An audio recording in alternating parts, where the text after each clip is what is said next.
তো চলো আজকে তোমাদের সাথে একটা রেসিপি শেয়ার করি।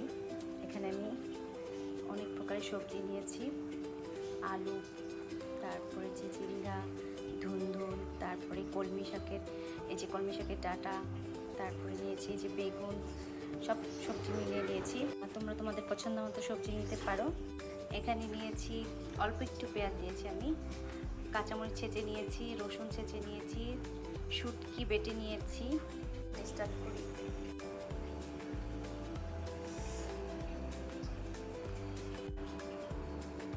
যারা শুটকি খেতে পারো, সবজি খেতে পারো না, তেল ছাড়া আজকে আমি শুটকিটা রান্না করব।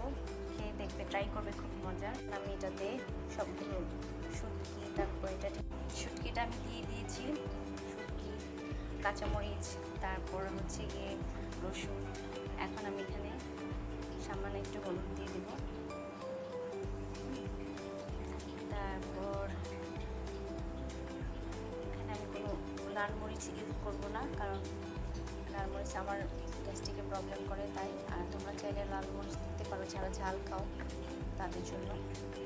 দিয়ে দেব লবণ। এটা ঢাকনা ঢেকে তারপর এটাকে কতক্ষণ এটা বলক আসা পর্যন্ত অপেক্ষা। চলো, তো এখন ফিরে আসলাম বলক ওঠার পর। এখন আমরা সবজিগুলো দিয়ে দিব ওটার মধ্যে।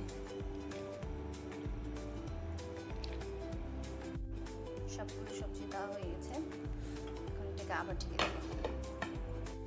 এখন ঢাকনাটা খুলে সবজিগুলো মিক্স করে দিব।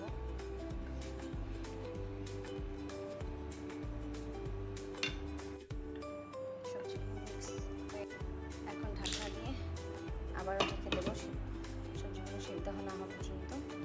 তো ঢাকনাটা খুলে আবার একটু নাড়াচাড়া করে দিতে হবে, সেদ্ধ না হওয়া পর্যন্ত।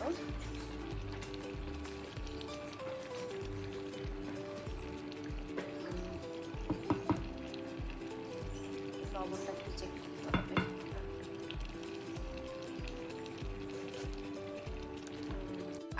এখানে আরেকটু লবণ লাগবে।